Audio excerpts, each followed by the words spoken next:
Hi, my name is Dr. Gaukhar Baidildinova. This video is a part of my lectures on evidence-based medicine and epidemiology. This video is dedicated to biomedical databases, websites where you can get the reliable information. I've divided the sources into 3 categories. The first category is the least scientific but the easiest to understand, making it useful for initial immersion in a topic. I've called them Wikipedia buddies. This includes 3 medical websites: WebMD, Healthline, and Verywell. The articles on these sites are written by specialists such as researchers and doctors, but they present the material in more accessible language and often include references to the original research. For example, if you're curious about healthy eating or have questions like which sugar substitutes to use or whether paraffin in candles is harmful, these sites are great places to start. As an example, let's look at an article on Healthline that discusses alternatives to refined sugar. You'll see the article is labeled as evidence-based, and if you scroll further down, there are links to Pubmed articles that the Healthline author referenced. At the same time, these sites are sometimes criticized for a lack of objectivity, as some articles may be sponsored by pharmaceutical companies. The second category is known as gray literature. This includes unpublished research, preprints, conference proceedings, dissertations, presentations, government documents, and other relevant materials that aren't published in scientific journals and do not appear in database searches. These documents are rarely used except for those produced by official organizations like the WHO, FDA, or EMA, because it's inconvenient to search gray literature databases. I will post a separate video on gray literature. The third category is the scientific literature, which includes scientific articles and textbooks. While textbooks are still valuable for gaining a foundational understanding and mastering the basics, if you want to stay on top of the latest research, reading scientific articles is essential. The scientificity or sources increases from left to right. Now, let's look at the classification of scientific biomedical databases, which I've divided into 3 categories: main, additional, and registries of clinical trials. I've also divided the main databases into specialized and general databases. Specialized databases include Pubmed/MEDLINE. This is the main and often the only database used to search for scientific biomedical information. For me, as a biomedical researcher, it's sufficient in 90% of cases. Embase, drugs.com, a website dedicated to drugs. The Cochrane Library, up to date, a resource designed for practicing physicians. General databases that are scientific and controlled include Scopus and Web of Science. There's also Google Scholar, but it's not a controlled database. Additional databases include TRIP, CineHL, PsycInfo, AMED, OTSeeker, Pedro, SportDiscus, Sociological Abstracts, Campbell Collaboration, JSTOR, ERIC, Epistemonikos, and others. Registries of clinical trials are clinicaltrials.gov, EU Clinical Trials Registry, ISRTN Registry, and ICTRP. I highlighted the databases I've met the most in my life. Let's go through the databases one by one. Pubmed. Pubmed is the main database for biomedical journal articles. The interface allows for expert searching, e.g., using mesh terms for systematic reviews, overviews, and more. It covers around 4,000 journals and has an international scope. Pubmed includes MEDLINE and much of PubMed Central, PMC. These terms are often confused, but they are not entirely synonymous. Pubmed links to full articles on journal websites, while PMC contains articles not indexed in Pubmed. MEDLINE is the largest component of Pubmed. It includes literature published from 1966 to the present, with selected coverage up to that date. It is searchable using mesh terms. What is MESH? MESH stands for Medical Subject Headings, a controlled and hierarchically organized vocabulary created by the National Library of Medicine. It's used to index, catalog, and search biomedical information. The MESH tree is organized into 16 sections, each with subsections. For example, under anatomy, you'll find subcategories like body parts, torso, back, lumbosacral region, and so on. Some terms appear in multiple sections. For example, ear is found under both head and senses. You can customize the order of your results Filter by type of publication, e.g., clinical trial, meta-analysis, and track publication trends.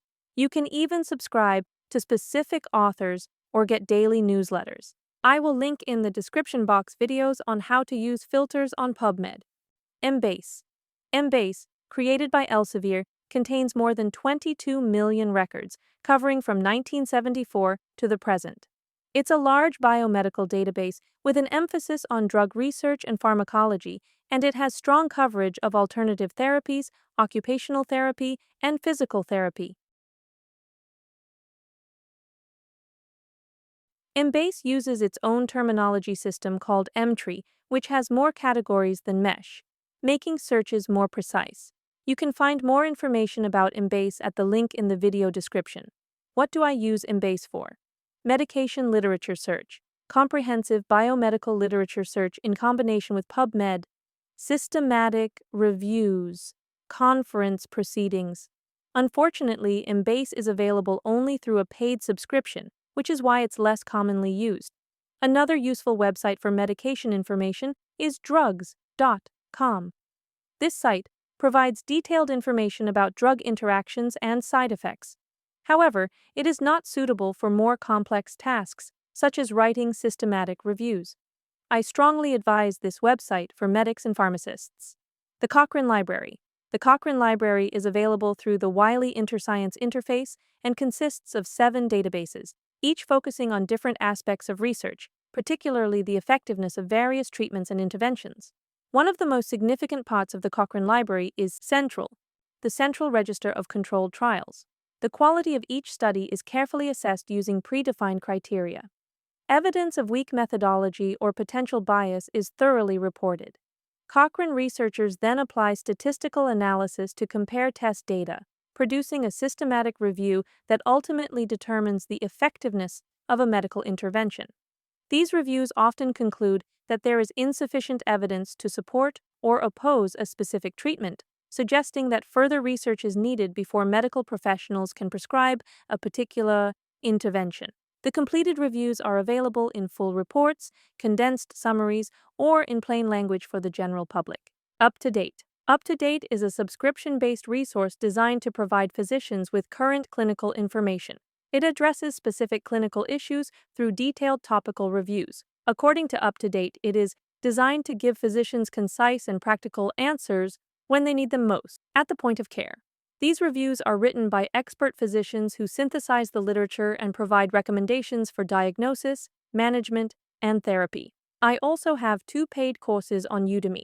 The Critical Assessment of Clinical Studies teaches how to read and critically evaluate clinical studies. It's a very great course. The same as my second course, Scientific Writing, where I tell all the nuances of how to write a scientific article or dissertation. Links are in the description box. General databases. Web of Science. Web of Science is the most rigorous of the 3. It has been around since 1961 and counts only exact matches, meaning it doesn't count multiple instances of the same work. For example, if the same data is published as a book and as journal articles, a reference to both works will only count as one citation. Web of Science has a stronger jurisdiction because it was developed by ISI, a globally prestigious organization with scientific information and a long tradition of tracking publications. Counts almost exclusively English-only articles. Scopus launched in November 2004, and it's regulated by CSAB, the Content Selection and Advisory Board. It provides a broader scope of interdisciplinary research and can count publications in languages like Chinese and Arabic. This makes Scopus a bit more globally inclusive, offering a balance between Western and Eastern scientific contributions. However, Scopus only provides data on publications indexed by them. Google Scholar. Google Scholar was launched in November 2004 and has a unique feature. It tracks a wide range of content beyond just scientific journals, including books, conference abstracts, working papers, and even student theses. As a result, the H-index calculated on Google Scholar tends to be higher because it counts citations across various types of documents and platforms. Google Scholar also counts self-citations, where authors cite their own previous works in new publications. Additionally, Google Scholar indexes preprints. However, Reliability is questionable because Google Scholar has no formal governing body overseeing the content, unlike Web of Science and Scopus. You'll definitely find articles on Google Scholar that PubMed may not have, thanks to Google's superior search algorithms. However, a key drawback is that you cannot download the results directly. Additionally, you can't link the identifiers of scientific articles from Google Scholar to PubMed without manually verifying titles, authors, and more. If you're working on a systematic review, reconciling articles between Google Scholar and PubMed can be very time-consuming, as there will be a lot of overlap. Personally, I have never used this database, but I know it's the main database for epidemiologists, for example. Why should you use Scopus and Web of Science? Search for articles that PubMed or Embase might have missed. View who cited a particular article in the journal. Find the Hirsch Index of authors. Additional databases. TRIP, Turning Research into Practice. Launched in 1997, TRIP is a medical search tool focused on evidence-based medicine. It contains evidence-based synopses, clinical issues, systematic reviews, guides for North America, Europe, and other regions. Key primary research findings, electronic textbooks, clinical calculators, and major general medical journals from MEDLINE, PubMed. Searching with TRIP allows you to quickly retrieve the best credible articles from medical journals, clinical guidelines, e-textbooks, and case histories, and limits your search to the Big Four journals: New England Journal of Medicine, Lancet, JAMA, Journal of the American Medical Association, and BMJ, British Medical Journal. I love BMJ, and much material for my lectures I found in this journal. CNAL, Cumulative Index to Nursing and Allied Health Literature. CNAL is an essential resource for nurses and allied health professionals, including those in physical therapy and rehabilitation. Some content is not available in PubMed or MEDLINE. It features a well-developed controlled vocabulary. It's common practice to search CNAL in addition to PubMed when conducting systematic reviews. AMED Allied and Complementary Medicine Database. AMED is a unique bibliographic database that focuses on journals in complementary medicine, palliative care, and several health-related professions, including physical therapy, occupational therapy, rehabilitation, speech and language therapy, and podiatry. OT Seeker. OT Seeker is a database containing abstracts of systematic reviews, randomized controlled trials, and other resources relevant to occupational therapy interventions. Most tests have been critically evaluated for their validity and interpretability. Pedro. Physiotherapy. Evidence Database.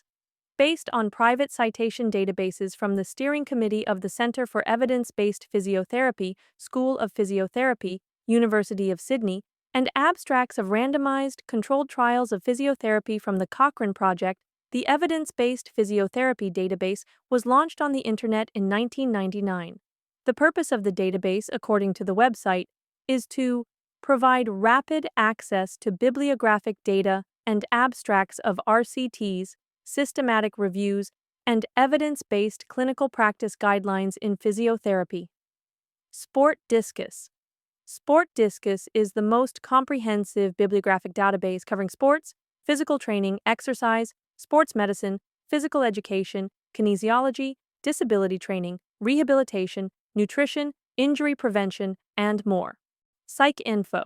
PsycInfo is the leading database for scholarly literature in psychology and behavioral sciences. It also includes access to books, dissertations, and technical reports. PsycInfo features a controlled vocabulary and is commonly used in conjunction with PubMed for systematic reviews on psychological, psychiatric, or social research. Sociological Abstracts. Sociological Abstracts is a major index for global literature in sociology and related disciplines, with coverage of over 30 languages from about 55 countries. The Campbell Collaboration. The Campbell Collaboration conducts systematic reviews of interventions in the social, behavioral, and educational domains, such as social skills training. JSTOR stands for Journal Storage. JSTOR started as a digital archive of academic journal issues, but now includes books, primary sources, and current journal issues in the humanities and social sciences. It offers full-text searches of nearly 2,000 journals. ERIC Education Resources Information Center.